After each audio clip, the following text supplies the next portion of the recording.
namanya karakter mama itu kan beda-beda. Kebetulan ada yang susah orang ngomongnya. Terus ada yang minta dimanja, namanya mama ya, pastilah itu namanya mama, pasti ada lah minta dimanja, itu pasti ada. Minta dimanja kayak gimana tuh? Iya, namanya dari manjanya mungkin mereka tanyalah menu apa, masak apa ya enaknya ya gini.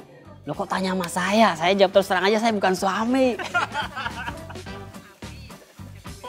Ada aja sih namanya mama ya, pastilah namanya gosip, namanya ngumpul, apalagi kalau mama udah ngumpul kan pasti rempong itu.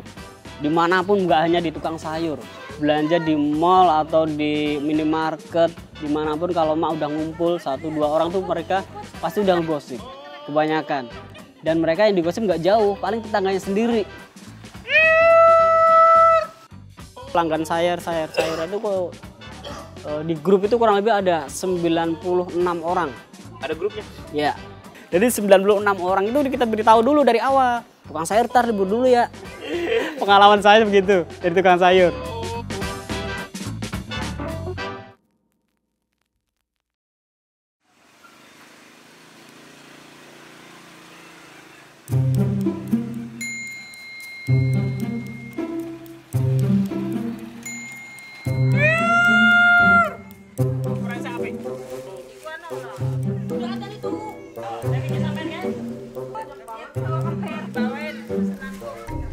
Saya perkenalkan diri saya, namanya Mas Tole. Tole Sayur, terkenalnya di daerah sini Tole Sayur. Kalau nama saya Putra.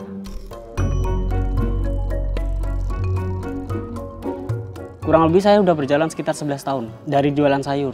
Dari awal dari tahun 2011 sampai sekarang. Pertama kali saya jualan sayur itu saya mau dorong dulu. Dorong dari sayuran di depan, saya dorong dari belakang. Kadang kita putar, kadang kita tarik. Karena waktu awal-awalnya ya, itu kurang lebih panjang tuh bisa dibilang hampir 2,5 meter ada.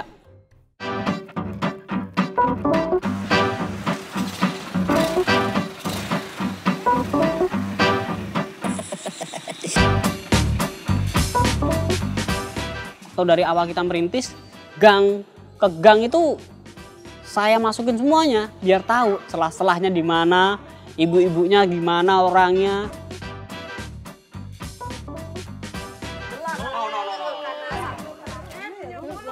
Lah kan parahin dulu, nyobain. Dah. Ambil 3.000, ambil goceng di rumah. Iya, ambil goceng di rumah. Habis itu dari gerobak kita beli motor. Dari hasil itu kita sisihin beli motor, bisa beli motor nih. Kita coba pakai motor biar cepet, biar agak efisien waktunya. Yang tadi datang jam 9 bisa datang jam setengah 9. Dari box motor itu yang tadinya kita punya pelanggan di sana, tapi di tempat pangkalan itu sudah terlanjur lame. Kita asumsi mereka untuk datang ke pangkalan kita. Jadi semakin kesini kita semakin lama di tempat pangkalan. Yuk, salah dia. Salah dia. Lah yang penting siapa sendiri loh. Lah itu nunjukin di situ. Saya rasanya kan di belakangnya. Kemana saja cemplungin. Nah itu rasanya gimana? Ah udah campur aman. Tadi itu rasanya gado-gado udah gitu. Kalau tukang sayur itu mayoritas mereka pasti bangunnya malam. Mayoritas. Kalau untuk aktivitas kita dari jam 2 malam tuh harus standby. Udah mulai aktivitas tuh ke pasar tuh. Sampai bisa bilang sampai jam 2 siang juga. Ada yang sampai sore juga.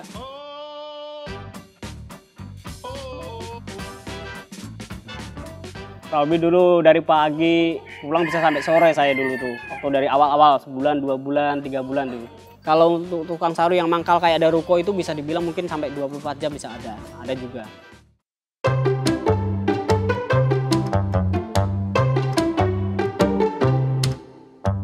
Dari pasar tuh nggak mungkin langsung dibawa ke gerobak sayur kayak motor kayak saya nih. Mungkin mereka didasarin dulu. Ibaratnya didasarin mungkin mereka ada yang dialasin bawah. Terus ada yang ditaruh di meja. Mungkin diturunin dulu ditaruh meja biar supaya mama bisa memilih belanjaannya apa yang mereka butuhkan. Nah setelah mama mereka memilih kira-kira udah agak senggang nih, udah agak siang nih. Kalau mama udah ada yang belanja pagi, ada yang belanja siang kan kita persiapin tuh yang setelah mereka pilih kita pindahin ke motor biar kita bisa keliling muter. Nyamperin mama yang nggak bisa ke tempat kita mangkal. Kita samperin door to door ke rumah mereka.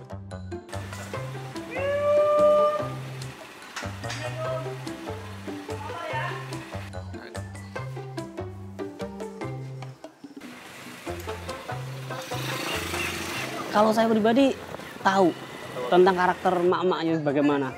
Karena kalau saya dalam pelayanan itu kita tidak hanya sekedar menjual barang yang kita jual. Kalau saya pribadi memahami bagaimana pembeli itu bisa kembali lagi membeli barang saya. Dan bagaimana caranya omongan saya itu bisa diterima sama pembeli. Jadi saya telusuri gimana kelemahannya, gimana dianya, kebutuhannya gimana. Saya pelajarin itu. Contohnya kalau yang punya anak kecil ya. Kalau yang anak kecil kan namanya keluarga kita kan menunya beda-beda itu.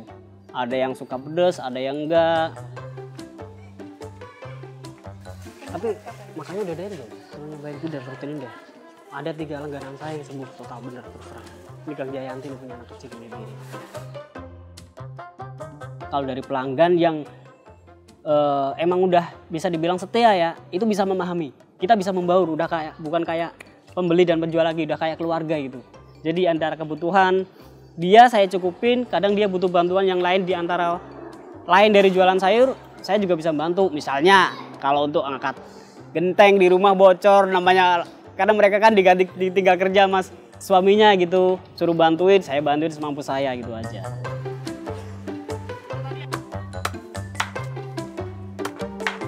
Namanya karakter mama itu kan beda-beda. Kebutuhan ada yang susah orang ngomongnya.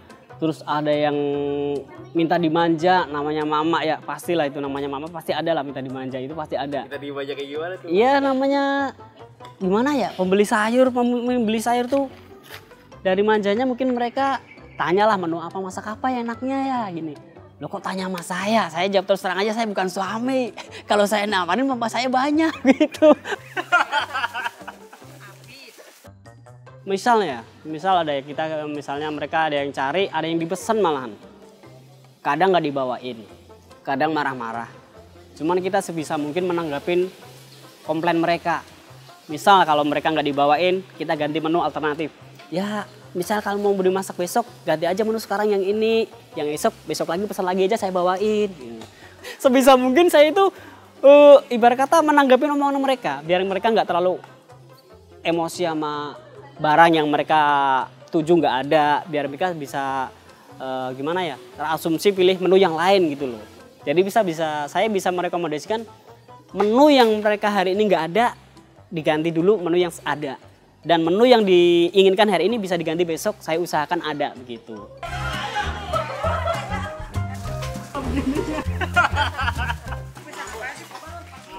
Ini Aja, ya kemarin makan lagi ayam gua. itu udah ada nih tuh. Lu makanya buruan. Ada aja sih namanya mama ya, pastilah namanya gosip, namanya ngumpul. Apalagi kalau mama udah ngumpul kan pasti rempong itu. Dimanapun nggak hanya di tukang sayur, belanja di mall atau di minimarket, dimanapun kalau mak udah ngumpul 1-2 orang tuh mereka pasti udah ngegosip, kebanyakan. Dan mereka yang digosip nggak jauh, paling tetangganya sendiri, itu aja. Jadi mereka jadi ngumpul di situ. Tadinya belanja banyak, jadi ngobrol dulu. Yang tadinya belanja sedikit, jadi belanja banyak. Yang tadinya belanja banyak, akhirnya mau pulang, ditunda dulu karena ketemu teman gosipnya. Yang tadinya walaupun tetangga nih ya, sebelahan, mereka jarang ngobrol di rumah. Tapi begitu di tempat saya, di tempat tukang sayur, dimanapun mereka jadi ngobrol gitu loh. Jadi kita bisa menjalin silaturahmi antara tetangga-tetangga yang lain gitu loh. Bisa memperkenalkan yang lain. Iya ini minta ganti. Kalau saya, kalau lagi sedang mak bergosip, saya pribadi itu menyibukkan dengan kesibukan saya. Yang dari tempat sayur itu entah merapiin dagangan saya, entah itu jika waktu posisi lagi yang bergosip itu kadang saya juga nimbrung.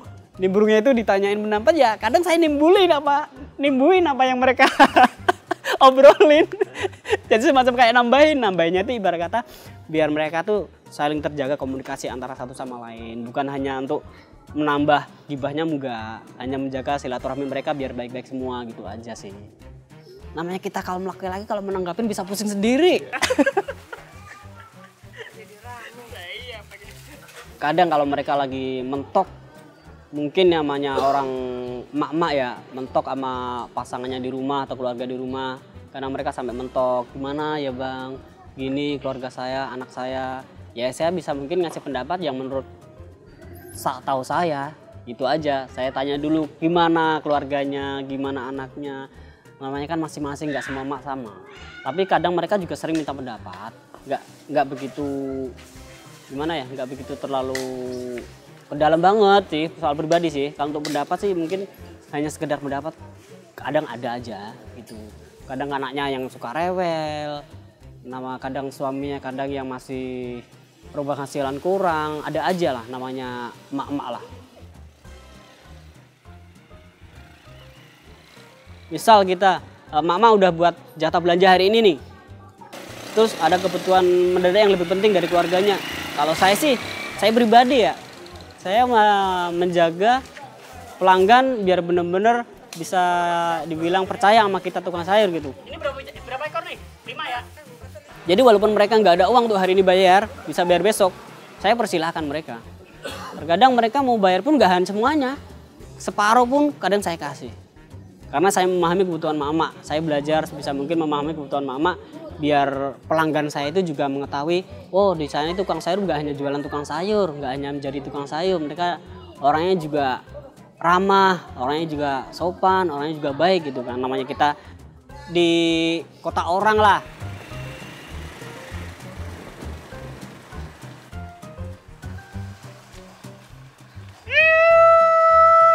Pelanggan sayur itu kok di grup itu kurang lebih ada 96 orang. Ada grupnya? Ya. Karena waktu kita pulang kampung kan kita langsung ada berita di grup, di-share di sekarang kan namanya zaman milenial ibaratnya lah. Kita di-share aja di grup WA. Jadi 96 orang itu kita beritahu dulu dari awal. Tukang sayur tar libur dulu ya.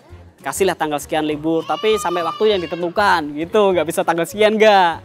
Nah begitu nyampe mau jualan itu, kita malamnya harus di-share tuh di grup tuh. Besok jualannya gitu. Jadi mereka udah pada tahu nyamper gitu ya, gak ada di grup WA-nya. Pengalaman saya begitu dari tukang sayur. Itu adminnya siapa, Mas? Yang jadi admin grup itu ya saya pribadi, tukang sayur. Mereka ada yang pesan ke saya. Admin grup itu saya sendiri.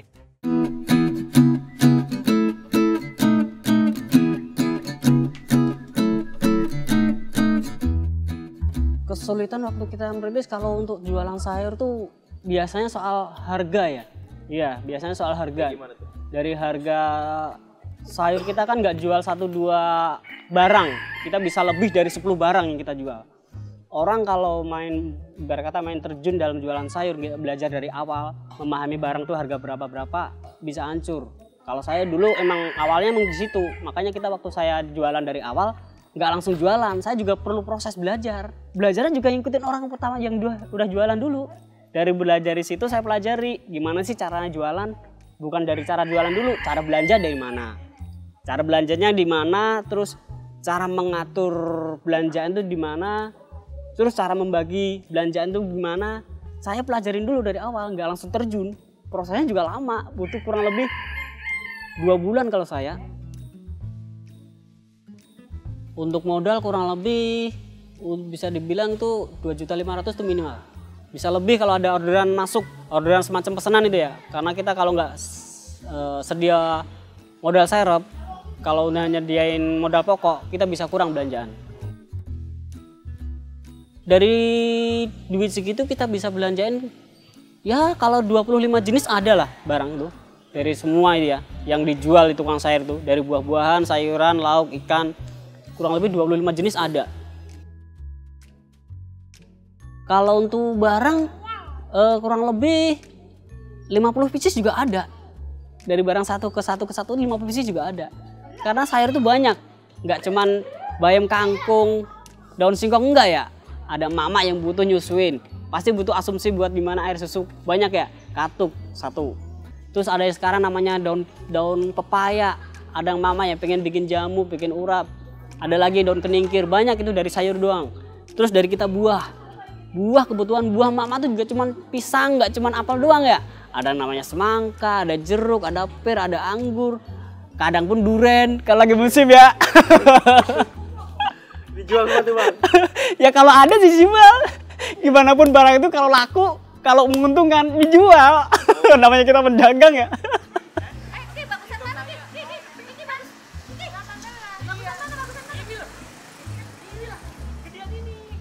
Kalau di tempat saya lagi banyak di request itu pisang. Karena mungkin meriang kan bisa dibilang kebutuhan pokok sekarang kali ya. Buat kesehatan mungkin juga butuh, kesehatan jantung kan juga penting itu. Kalau prinsip saya, sekecil apapun usaha, kalau kita milik sendiri, kita adalah bosnya. Kapanpun kita berangkat, kapanpun kita istirahat, oke. Gitu kalau saya. Tapi kalau untuk yang lain itu kan beda lagi. Kalau untuk sayuran nggak habis, yang bisa dipakai buat besok juga lagi. Gimana cara kita ngelolahnya lah. Biar besok tuh kelihatan masih fresh lagi. Makanya kita tukang sayur itu paling nggak satu harus sedia kulkas. Kalau kulkas itu bisa buat menyimpan sayur yang basah-basah yang kira-kira nggak habis hari ini gitu. Kalau kita ibaratnya mau terjun di dunia tukang sayur ya misalnya, kalau pengen menjadi tukang sayur, yang satu persiapin itu adalah kita harus punya mental yang benar-benar kuat dalam menghadapi ibarat kata rintangan dari awalnya lah, ibarat kata kerugian otomatis ya itu ya. Namanya orang usaha itu pasti kerugian dari awal itu kita harus persiapkan. Karena kita tukang sayur pertama kali jualan dimanapun itu, saya yakin deh, nggak mungkin langsung untung, nggak mungkin. Karena mereka dari awal tuh pasti nyari pelanggan dulu, nggak mungkin langsung nyari untung dulu. Sebisa mungkin mereka tuh ibarat kata bisa dibilang banding harga lah, banding harga gimana mereka tuh belanja lagi di tempat kita gitu. Cuman kalau persiapan dari awal mental tukang sayur itu ya satu emang harus ada niat, yang kedua tekad, yang ketiga juga harus punya modal yang double.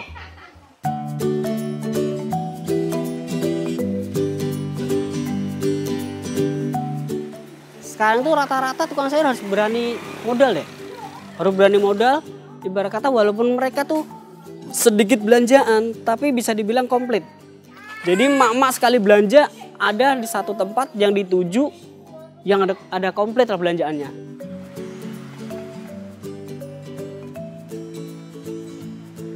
Ada juga di sini tukang sayur tapi di rumah tanahnya banyak, rumahnya gedong tuh ada juga. Pasti ada itu.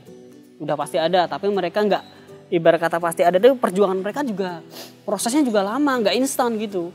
Jadi nggak cuma 1, 2, atau 3 tahun mereka berjualan, bisa puluhan tahun baru mereka punya ibarat kata investasi di kampung gitu loh.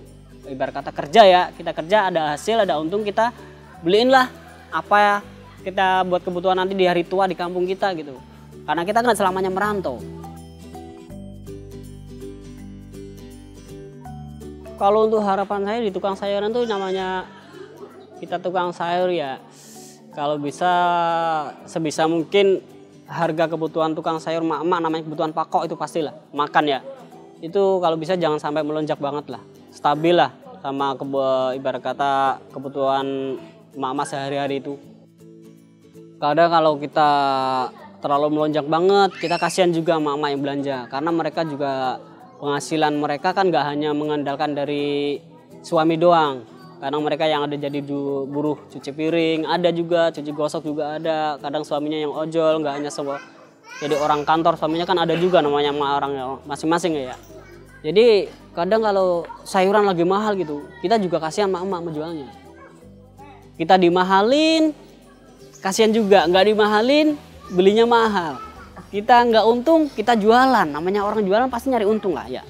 Tapi sebisa mungkin, walaupun sekecil apapun, untung tapi bisa membantu banyak orang tuh seneng saya. Saya pribadi ya, tapi orang kan masing-masing gitu ya.